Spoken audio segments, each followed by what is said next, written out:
June, and the duration is 23. A few days ago, I walked in painful steps, first to the Nairobi County mortuary, and then to the Kenyatta National Hospital mortuary. According to every account, a large number of our children, Gen Z, have been injured by Kenya police directed bullets, tear gas, canisters, rungurams, and water cannons before being brought to these facilities by their friends in the Red Cross. At the Kenyatta National Hospital, numerous children who suffered severe injuries needed the best possible care. At the Nairobi County Mortuary, our fallen martyrs rested in the coldest chambers. These unsettling images will linger in my mind for a long time.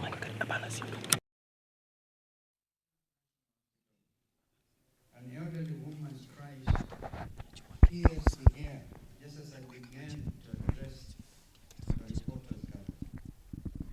She was searching for her grandson, a peaceful protester who hadn't returned home. Last seen in Githurai.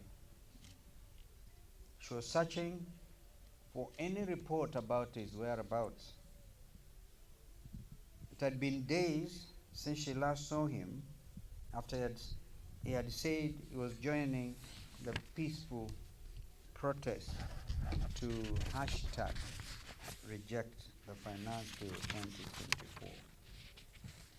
Wanjiro's recital of our family's futile search for Ismail Karanja, which took them from police stations to hospitals to morgues, visibly moved me and brought all of us present to a halt, because she actually said, "Stop it." Ismail Karanja and many others are missing and unaccounted for because they were peacefully protesting against the Ruto regime's atrocities. Our children are laying in the mortuary because Inspector General of Police, Japheth Kome, and his Lieutenant Bungei, both Ruto appointees, executed a shoot-to-kill order. Kome and his subordinates ruthlessly and blinkingly ended their young lives because they dared use their constitutionally guaranteed right to peaceable assembly, demonstration, and picketing under Article 37 of our Constitution 2010. This is the state of the nation today, with grandparents seeking their missing children at police stations. This is the state of the nation, where sisters and brothers receive calls informing them that their siblings are in hospital beds after receiving life-saving care. This is the state of the nation, in which fathers and mothers have been forced to identify the remains of their sons and their daughters.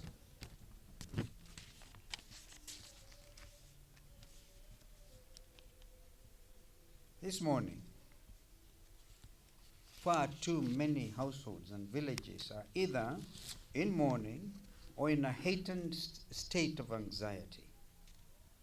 The heartbreaking pleadings of our mothers, fathers, and sisters seeking the status of their loved ones are rippling the air from Rongai to Nairobi, from Machakos to Eldoret, from Garissa and Mombasa, and all areas of our country. Our children's phones have been switched off. Their social media accounts have been erased to hide Ruto and Kome's crimes. We stated a few days ago, as Azimio la Umoja One Kenya Coalition Party, that June 25th would go down in the history of our country as a day of infamy. We were mistaken. This Ruto-led regime is the greatest infamy rotten Kenyans in their 61-year-old independent history. And if it wasn't obvious before, it is now even clearer. Ruto must go home now. Yesterday, and through the executive office of the president, a quote-unquote youth engagement forum for inclusive development missive was publicly issued, signed by the Chief of Staff and Head of the Public Service, Felix Koskei. There was an announcement, quote, that a multi-sectoral forum will be constituted to engage with all stakeholders in addressing the concerns raised by the youth. The communication was long in acronyms and short in apology for the state-sanctioned shoot-to-kill order that led to the massacre of hundreds of our children's future. According to all reports, the leaderless and tribalist Generation Z has disregarded with more than contempt this embarrassingly inept sanitization effort. They have rejected this dictatorship.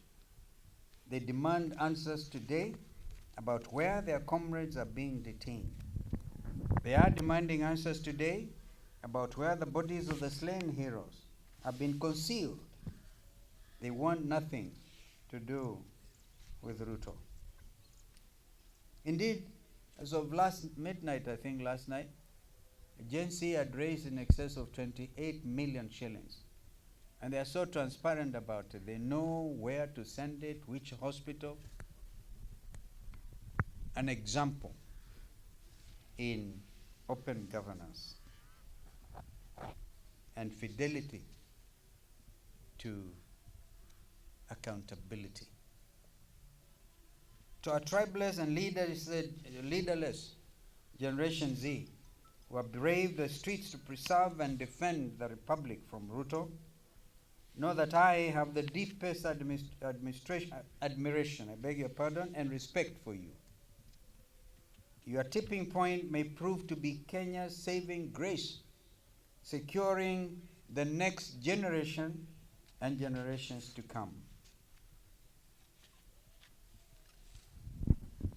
To our fallen Gen Z martyrs, you will not be forgotten. The stain of your blood covers our national flag. What Kenya, the region, Africa and the world have witnessed over the last 2 weeks is a citizenry uprising. One that will not be quelled by jest from a person they detest. As a Wiper Democratic Movement, we will set an example by taking disciplinary action against our members of parliament who voted in favor of the repugnant Anti-People Finance Bill 2024. We will remove them from their leadership positions in both the party and in parliament. We urge other Kenyan people-centric parliamentary parties to follow suit and recall all those representatives in the legislature and the executive who have failed you time and time again. I'm aware that while the National Assembly and the Senate recently finished processing the Independent Electoral Boundaries Commission Amendment Bill 2024, Ruto has yet to assent to this very important legislation. The Kenya Kwisha dictatorship, and I now pronounce on Kitui, Kenya haitaisha. They may want it finished, but it will not. This dictatorship has purposely obstructed not just the recall of anti-people MPs, but also the staging of a snap election as a result of the 204 plus recalls. This is a higher subversion of the Kenya people's will. And I think it's important to let the country know that the recall clause takes effect after August, exactly 2 years. Then the signatures that get collected, right, become meaningful. And I think the agency are on that already, onto that. Recall. Recall of the 204 MPs who voted against the conscience of the Kenyan nation. I have faith the Kenyans led by Gen Z will march through the rock-strewn trail and climb over this boulder, and in a similar peaceful manner as they did to protest the punitive finance bill 2024, ensure that this crucial bill is enacted in the coming weeks. Of course, it's been enacted, but signed into law. The one thing William Ruto should do is to sign it expeditiously, and because it was one of the products of the National Dialogue Committee, whose report now is just staring at the principles, unable to do anything or unwilling deliberately to do anything. But this is critical, because a country without an independent electoral boundaries commission cannot carry out the next important election. I want to say that after desecration of Parliament, the blood spilling on Parliament Road, a young man whom I found at City Mortuary with his brains blown off by a sniper from on top of Parliament, I want to urge parliamentarians, do you sincerely feel you should go and sit in that august house at a time like this? Or is indeed the best thing for you to do? Parliament can perhaps even dissolve itself. I'm asking on Speaker Wetangula to dissolve Parliament, himself resign as a measure of solidarity with the Kenyan people. Perhaps he will save his legacy if he does so. So that this country then can go for a snap election, and so that our men will go back to the barracks, our men in uniform. Are we still a democracy or a dictatorship for real?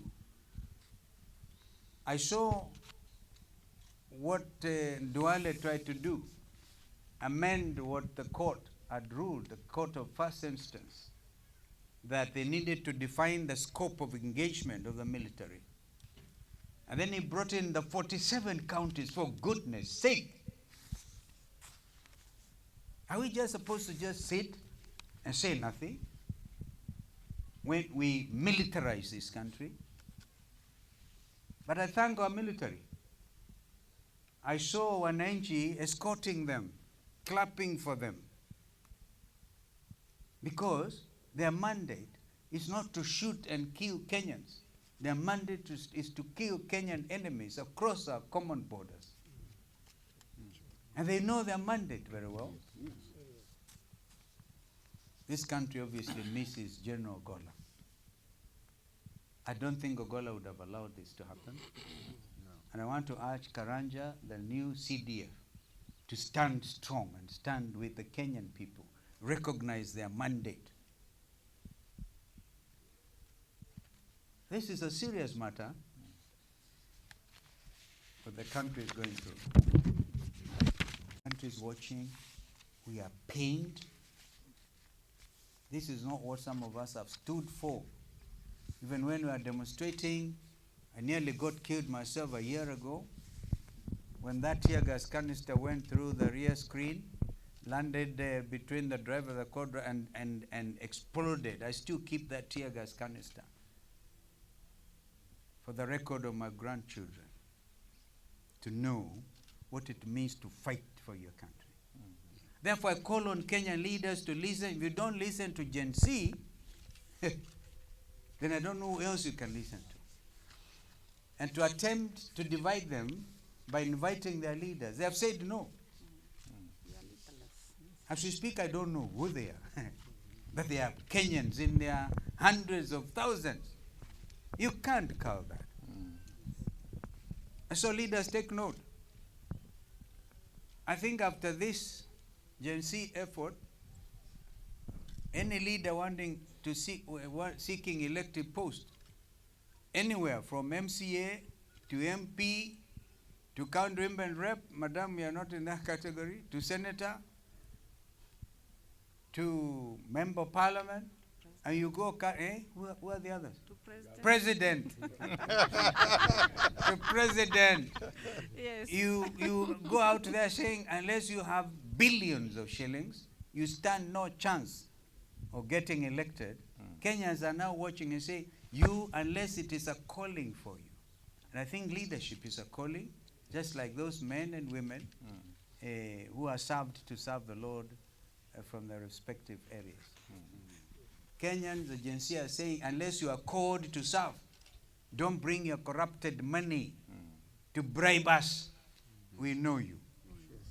So I really feel that this Gen Z have liberated our country from corruption. The issue is corruption. Corruption, they are saying no to, and they know exactly who is corrupt and where. I think some of them are doing Google direct and find out where your accounts and what are you doing. So I think we all notice. Na nataka nikamilishe hapo.